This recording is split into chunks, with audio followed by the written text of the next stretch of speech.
The prison went silent when the order came through. It was not shouted. It was not written on a wall.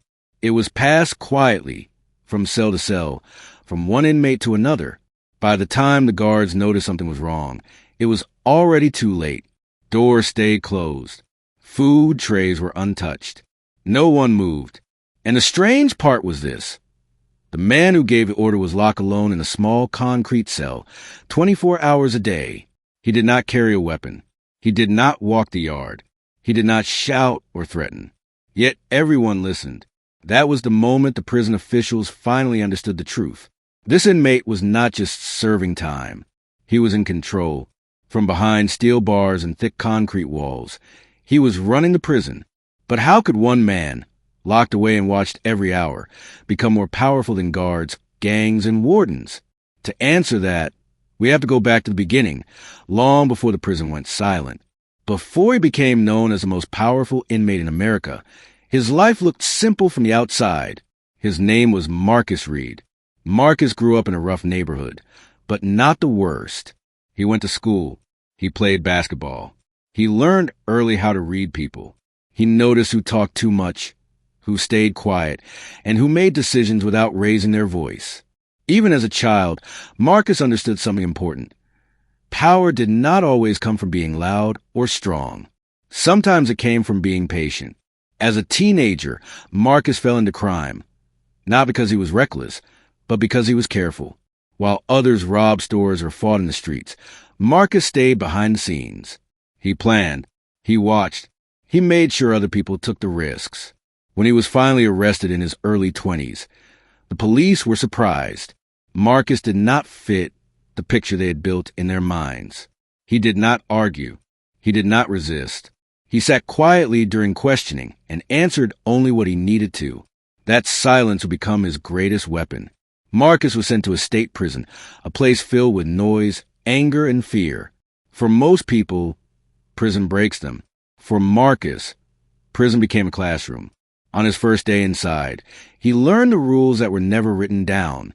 He learned who controlled the phones, who controlled the food, and who controlled protection. He learned which guards could be bribed and which ones could not. He learned which inmates were leaders and which ones were pretending. Most important of all, Marcus learned that real power in prison was not about fists. It was about information. He listened more than he spoke. Inmates told him their problems. Guards complained near him without realizing it. Marcus remembered everything. He remembered names, habits, and weaknesses. Slowly, people began to trust him. When fights broke out on the yard, Marcus stayed in his cell. When gangs argued over territory, Marcus offered advice. When someone needed a message passed quietly across the prison, Marcus made it happen. Within 2 years, he had something more valuable than strength. He had influence. Then came the incident that changed everything.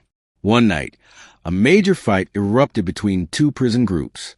Guards rushed in. Sirens screamed. By morning, several inmates were hurt, and the prison was locked down. During the investigation, officials discovered that Marcus had helped plan the fight without being present. They moved him immediately. Marcus was placed in solitary confinement. To the prison staff, this was the end of his influence. Alone in a small cell, with no contact and no freedom, Marcus would finally lose control. They were wrong.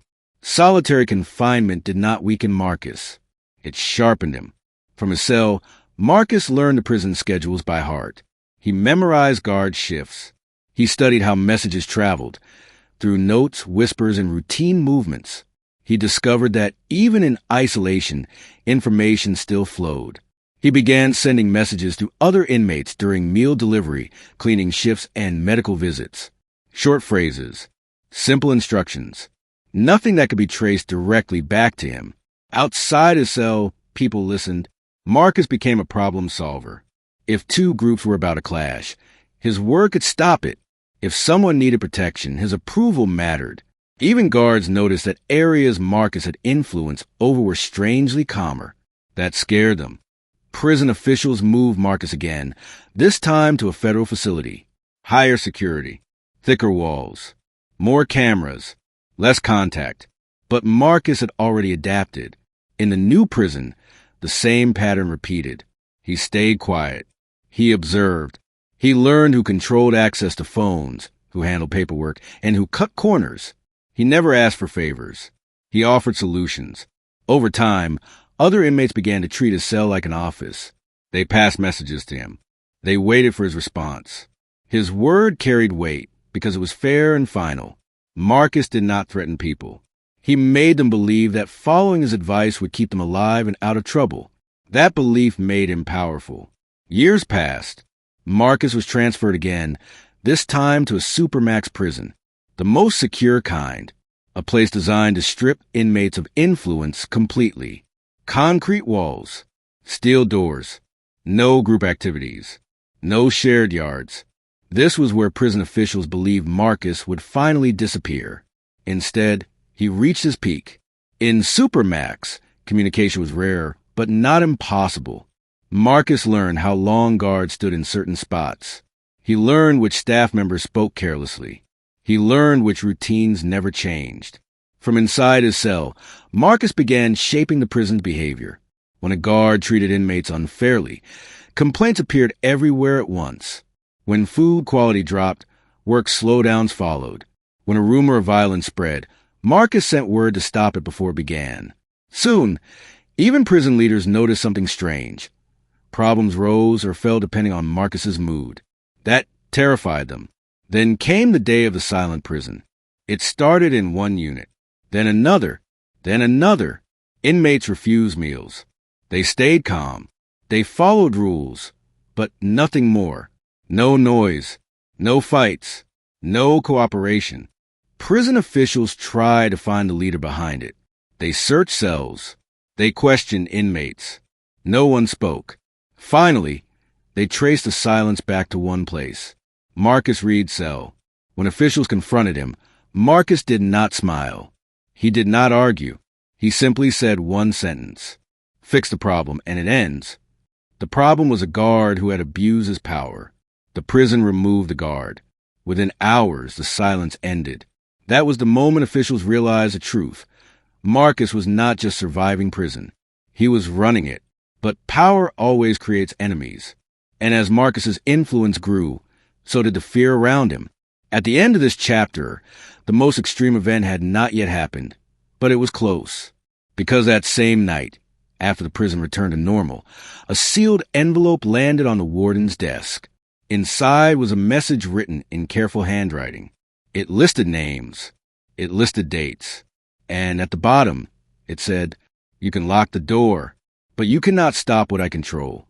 That letter would force the prison system to make a decision that would change everything. The letter changed everything. When the warden read it, he did not show it to the guards right away. He closed his office door and sat still for a long time. The names in the letter belonged to people across the prison. Inmates from different groups, workers in different jobs, even schedules that only staff should know. It was proof that Marcus Reed's reach was wider than anyone had believed. The prison system answered with force. They cut Marcus off. No notes, no extra movements, no shared staff, no changes in routine that could be read or learned. They moved him again, this time deeper into isolation. The cell was smaller. The lights were always on. Cameras watched every second. Meals came through a slot. Marcus was allowed out only alone, only for minutes, only under watch. The plan was simple. Starve the network until it broke. At first, it seemed to work. Days passed without problems. The prison ran loud again. Arguments, small fights, noise in the halls. Officials felt relief. They believed Marcus had finally been silenced. But Marcus had learned something long ago. Power does not disappear when you remove the speaker. It moves. From inside his cell, Marcus did what he always did. He listened. He listened to guards talking outside his door. He listened to radios crackle. He listened to the sounds of the building itself. He counted steps. He counted seconds. He learned who walked past his cell when and who avoided it. Then he waited. Weeks later, trouble returned, but not like before. Instead of big fights, small things started to fail. Work crews slowed down. Paperwork went missing. Maintenance problems appeared in places that mattered most. Phone systems glitched. Deliveries were late. No one could prove Marcus was involved, but everyone felt it. The truth was this: Marcus no longer needed to send messages. His influence had become habit. People knew what he wanted without being told. His rules lived in the minds of others. Some inmates followed him out of fear. Some followed him out of loyalty. Some followed him because life was calmer when they did. The government noticed. Federal officials stepped in. They brought psychologists, intelligence officers, and prison experts. They studied Marcus's past. They watched old footage.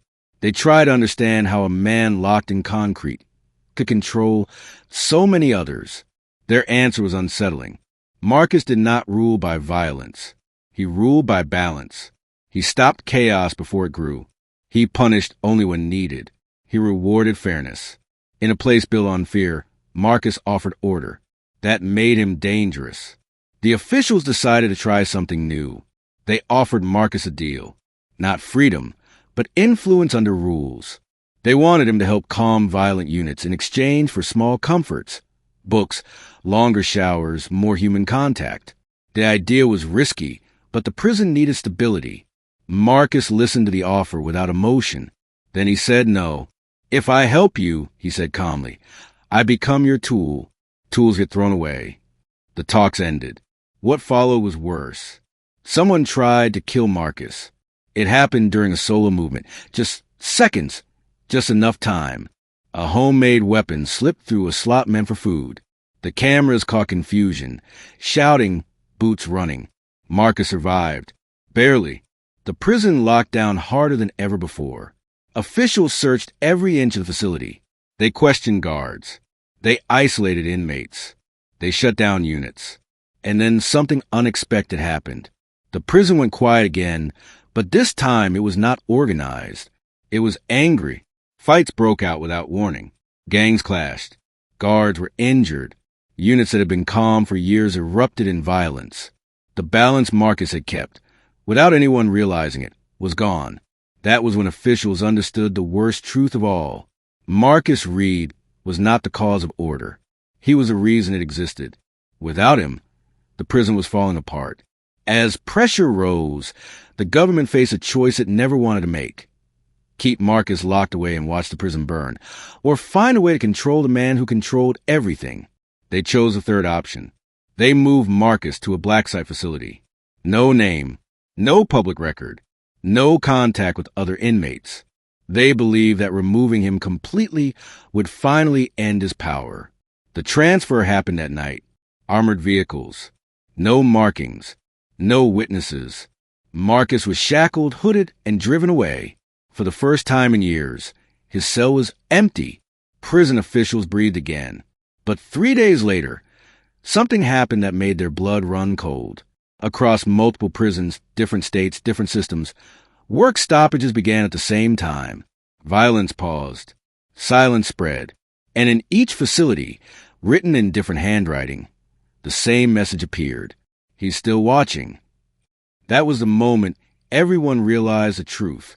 Marcus Reed had built something bigger than himself, and now no one knew how to stop it.